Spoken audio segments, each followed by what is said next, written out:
Jaime, bienvenido. A ver, ya son 22 días de bloqueo. Se están haciendo grandes esfuerzos para desbloquear puntos estratégicos. Por momentos los bloqueadores los retoman, en fin, pero el perjuicio económico en el país ya es millonario. Cada día que pasa es más preocupante. Jaime, nuevamente, bienvenido. Casimira, buenas tardes, gracias por la entrevista. Lo que dices es correcto, son 22 días de zozobra total, no solamente en el ámbito, por supuesto, político. Claramente la seguridad del Estado no funciona, las fuerzas del Estado no tienen la fuerza suficiente por lo que se puede ver, y esto impacta directamente en la economía. Y hay que ver el impacto en la economía, Casimira, en dos etapas. Una cosa es lo que tenemos en 22 días de paro, y cómo esto todavía va a tener impacto de aquí muchos meses más adelante. Es decir, la gente tiene que entender que si el paro se suspende no terminan los problemas económicos, sino que el daño que se está causando a todo lo que son las cadenas de suministro, de logística, las exportaciones, la pérdida de mercados internacionales va a perdurar todavía durante meses y en algunos casos durante años. El cálculo hasta ahora que se puede ver es de más o menos 1.500 a 1.700 millones de dólares de pérdidas. Para que tengamos los bolivianos conciencia de lo que significa eso, estimada Casimira, si la economía crece más o menos a un 3%, tendría en crecimiento más o menos 1.500, 1.600 millones de dólares. Entonces, si las pérdidas son de 1.600 millones de dólares, significa que hemos perdido más o menos lo que Bolivia crece en promedio un año. Todo lo que Bolivia crece en un año, habríamos perdido en estos 19, 20 días de paro. Entonces, el impacto económico es tremendamente grande. Claro, nos quedamos aún más preocupados con esta explicación que nos da Jaime.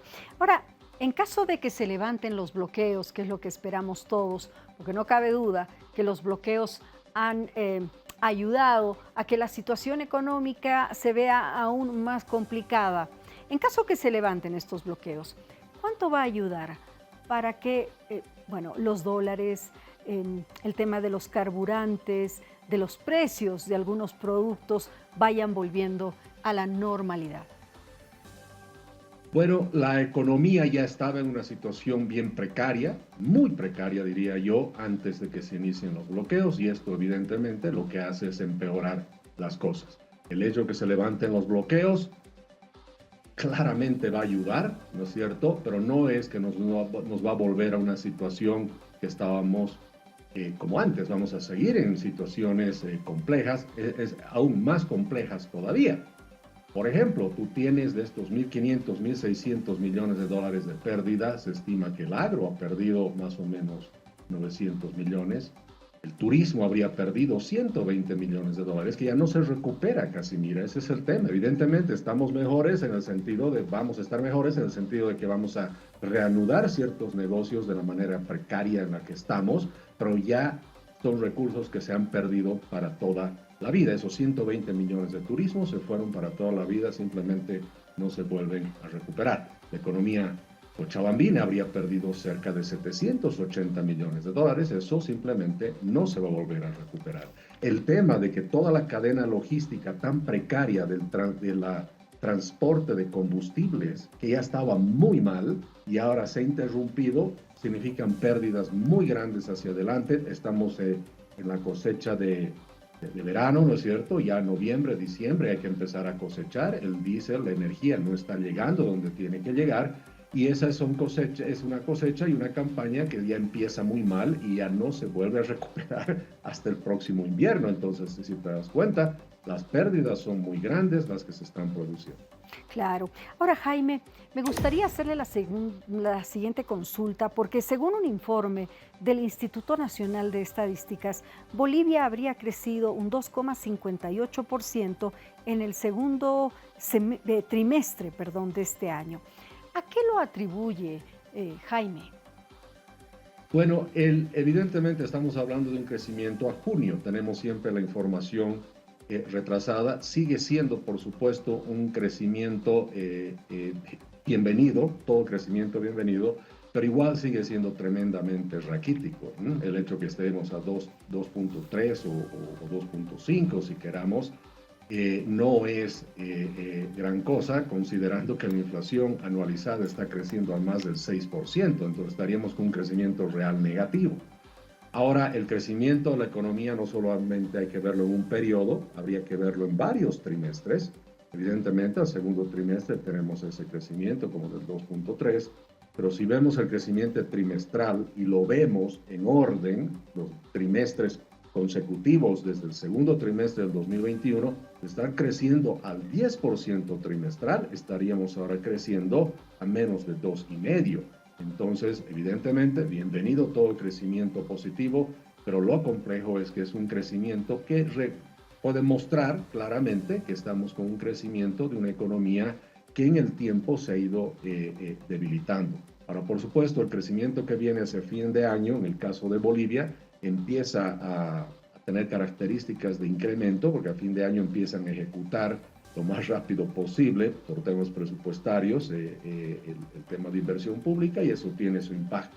Pero en general sigue siendo un crecimiento muy por debajo del 3.71, por ejemplo, que se tiene como objetivo para este año. Claro. Jaime, dos preguntas en uno ya para ir cerrando. ¿Con qué porcentaje estimas se cierre la inflación y el crecimiento económico este 2024? Y también me gustaría preguntarle su opinión respecto al presupuesto general del Estado. ¿Cómo lo ve? Bien, en cuanto al crecimiento para este año, definitivamente no se va a poder llegar a lo que se ha establecido por el mismo presupuesto general del Estado para el 2024, ese 371. Creo que es muy difícil. Va a estar el crecimiento seguramente más cercano al 2.5%.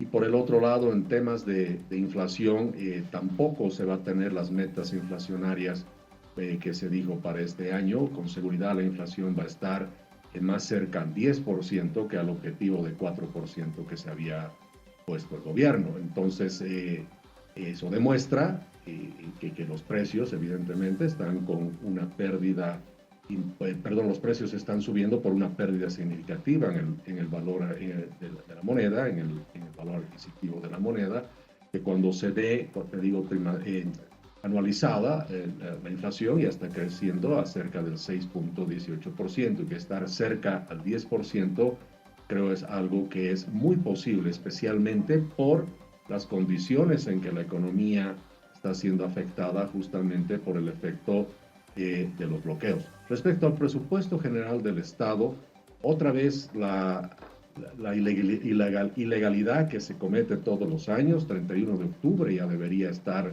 presentado todo el presupuesto para tratamiento a la Asamblea. Otra vez hay un atraso muy grande, y claramente la estrategia del gobierno, igual que el año pasado, es atrasar el presupuesto lo más que se pueda para que tenga muy poco tiempo la Asamblea para analizar, y termina después el presidente aprobando, ¿no es cierto?, nuevamente seguramente mediante un decreto diciendo que la Asamblea no ha podido analizar y no se ha puesto de acuerdo.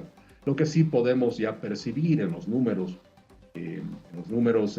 que se tienen en borradores a los cuales he tenido acceso, es que el presupuesto general del Estado está otra vez incrementando el gasto, esta vez alrededor del 3-4%, aparentemente es lo que propone el Poder Ejecutivo, lo cual significa más gasto, por supuesto, más deuda, y al final todo esto hace que el 2025 vaya a ser un año aún con más desafíos que el mismo 2024.